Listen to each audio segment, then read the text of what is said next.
Professors teach often about their latest scientific discoveries. But sometimes an extraordinary professor comes along and teaches us about ourselves and our shared humanity. ABC 7 News anchor Kristen Z shares the inspirational story of a Stanford Medical School professor who turned his personal battle with terminal lung cancer into an extremely powerful lesson. I think, therefore I am. You wouldn't know looking at Dr. Bryant Lin, but the 50-year-old Stanford medicine professor is confronting his own mortality. It began last spring with symptoms that seemed innocuous. I had a cough for 5-6 weeks and, I have a long history of allergies. Never smoked, never took a puff of smoke in my life.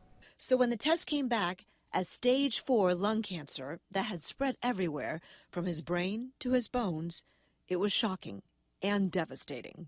Terminal stage 4 lung cancer is not considered curable. So because the low survival rates within 5 years, it's considered a terminal cancer. 10%. Those are his odds for 5-year survival. But instead of cutting back on work to spend more time with his wife and 2 teenage boys or travel the world, Dr. Lin decided to turn his personal journey Anger, bargaining, denial, acceptance, into a teachable moment. In the fall, Dr. Lin created and taught the course, From Diagnosis to Dialogue, a doctor's real-time battle with cancer.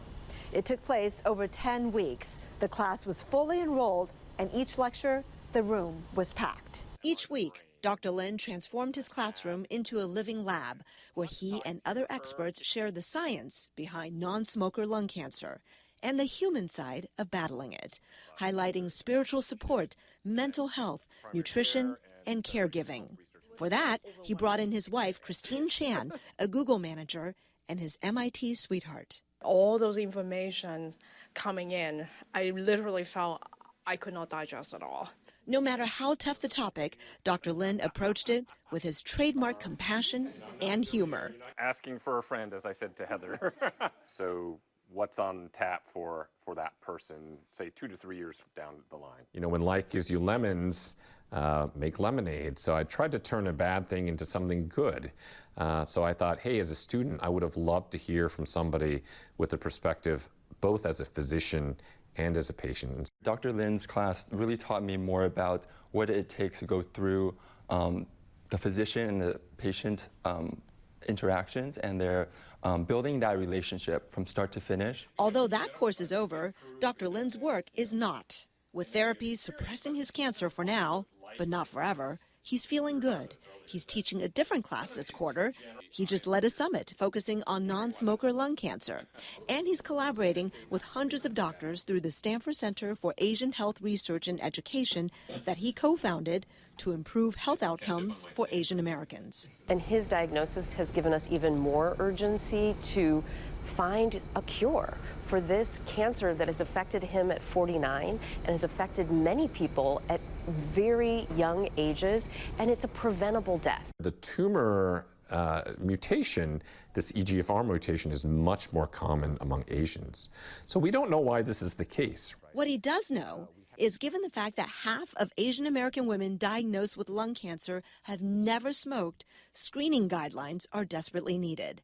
And for some, it may make sense to pay out of pocket. If you have a family history or other risk factors like secondhand smoke exposure, maybe poor cooking ventilation, cooking oil exposure, to be screened at 45 if you're a woman and 50 if you're a man.